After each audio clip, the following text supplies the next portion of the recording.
Ring road की जो police है वो मुझे देखते हैं और मुस्कुरा के चले जाते हैं। देखते हैं कि चिट्टे बाल है, बाबा मजदूरी कर रहा है। अस्सलाम वालेकुम नाज़रीन, आप देख रहे हैं डेली पाकिस्तान और मैं हूं आपका मेज़बान इब्तिसाम चौधरी। आज आपकी मुलाकात करवाऊंगा एक बाहिम्मत बाप से जिसने इस वक्त भी जो मुल्क में सूरत हाल है, हिम्मत नहीं आ रही, घर नहीं बैठा। ये पिछले 10 साल से लोगों को ड्राइविंग सिखा रहे थे अपनी ज़ाती गाड़ी पे, लेकिन मुल्क में लॉकडाउन होने की वजह से, मुल्क बंद होने की वजह से ये ड्राइविंग नहीं सिखा सके और लोग इनके पास नहीं आए। लेकिन इन्होंने हिम्मत नहीं आ रही और इसी गाड़ी में एक छोटी सी दुकान ओपन की जिसमें कुछ हेलमेट रखे हुए हैं, ये ग्लासेस हैं, रुमाल हैं, इसके साथ साथ मास्क हैं, ग्लव्स हैं और ये मच्छरदानियाँ हैं, ताकि लोग इनसे कोई छोटी मोटी चीज़ ख़रीद के जा सकें जिससे ये कुछ कमा सकें और अपने बच्चों के लिए घर शाम को रोटी ले जा सकें। नाम इनका मकसूद है। इनसे गुफ्तगू का आगाज़ करते हैं कि ये आइडिया इनके जहन में कैसे आया और इसके साथ साथ पिछले कुछ दिनों में इनको किन मसाइल का सामना था। तो साहब, आप तो पिछले 10 साल से लोगों को ड्राइविंग सिखा रहे थे,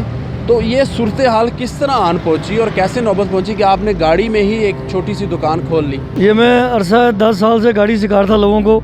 तो जब ये लॉकडाउन की सूरत हाल बनी तो कुछ लोगों ने मेरे पैसे जो हैं वो मार लिए, जो मुझसे ड्राइविंग सीखते थे, जो बेउस्ताद और बेज़मीर थे। तो फिर मेरे जहन में आया कि बच्चों के लिए रोटी कमानी है, तो फिर मैंने कहा गाड़ी को ही दुकान बनाया जाए, इसी में चीज़ें लगाई जाएँ। तो मैंने ये काम शुरू कर दिया। कितना अरसा हो गया आपको ये शुरू किया? ये तकरीबन मुझे को 15 से 20 दिन हुए हैं। पहले मैं फारग बैठा हुआ था, फिर ये ख्याल आया कि मास्क बना के गाड़ी के अंदर सेल किए जाएँ। गाड़ी में देखे ना, ये मैंने एनकें लगा ली हैं। वो लोग आके कहते हैं रुमाल दे दें, मैं गाड़ी में रुमाल भी रख लिए हैं। फिर ये को मच्छरदानियाँ हैं, इस तरह ये हेलमेट हैं, तो ये चीज़ें मैंने सेल करनी शुरू कर दी हैं। तो आप ये चीज़ें ख़रीद कहाँ से रहे हैं? मार्केट तो बंद हैं। ये मार्केट से हट के जो रिटेलर हैं वो महंगी देते हैं। अच्छा, मुझे बताइएगा कि ये एक पुल के नीचे, हम रिंग रोड के बिल्कुल साथ ही हैं, और ये पुल के नीचे इस जगह का आपने इंतखाब क्यों किया और कैसे किया? मैं सर, ये करौल घाटी के पास एक फैक्ट्री है, वहाँ गाड़ी लगाता था। तो चौकीदार मुझे मना करते थे कि वो मालिक मना करेगा, आगे करें आगे करें। फिर वहाँ मुझे किसी ने बताया कि पुल के नीचे चले जाएँ तो वहाँ आपकी रोटी रोटी अच्छी बन जाएगी।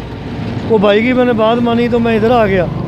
तो ये है कि मैं रात को 300-400 रुपये कमा लेता हूँ। सफ़ेद पोश आदमी जो है ना वो मांगता नहीं है। ये लोगों ने 12-12 हज़ार रुपये गवर्नमेंट से लिए हैं, मिले नहीं मिले, लेकिन हमारा ज़मीर गवारा नहीं किया। तो बेहतर ये है कि इज्जत की रोटी कमाई जाए। आपके कितने बच्चे हैं? घर में कौन कौन है? हम टोटल 6 अफराद हैं, 4 बच्चे हैं, 2 मियाँ बीवी हैं। और इस बार तो घर का किराया भी नहीं दिया। 3 महीने में मकान खाली करा लेंगे तो किधर जाएंगे?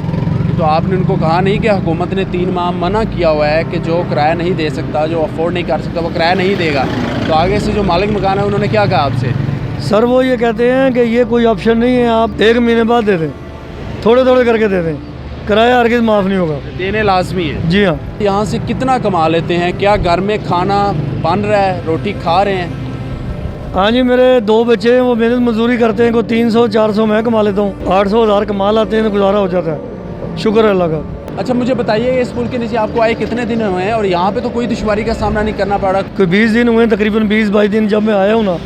तो ये रिंग रोड की जो पुलिस है वो मुझे देखते हैं और मुस्कुरा के चले जाते हैं। देखते हैं कि चिट्टे बाल हैं, बाबा मजदूरी कर रहा है, उनकी मेहरबानी है। लेकिन सबसे बड़ी प्रॉब्लम ये है कि जब मैं यहाँ आया हूँ, ये वहाँ एक पीछे देखें कि वो खड़ा था, जो लोग गुजरते थे, बच्चे गिर जाते थे, बहुत बड़ा टोया था, वो मैंने ठीक कराया।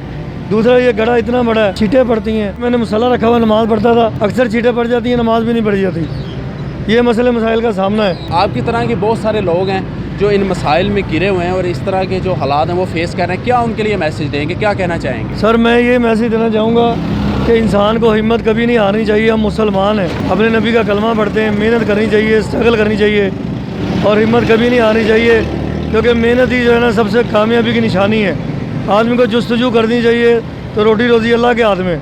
जी नाज़रीन, हमारे साथ मोहम्मद मकसूद मौजूद हैं और उनकी गुफ्तगू आपने उन्हीं की ज़ुबानी सुनी। उनका कहना है कि हमें हिम्मत नहीं हारनी चाहिए, इन हालात के साथ मुकाबला करना है, इन हालात में भी हमें हलाल रोज़ी कमानी है और अगर इंसान थोड़ी सी हिम्मत कर ले तो अल्लाह ताला उसको कामयाबी ज़रूर अदा करता है। इसी के साथ अपने मेज़बान इब्तिसाम चौधरी को दीजिए इजाज़त और देखते रहिए डेली पाकिस्तान। खुदा हाफिज़।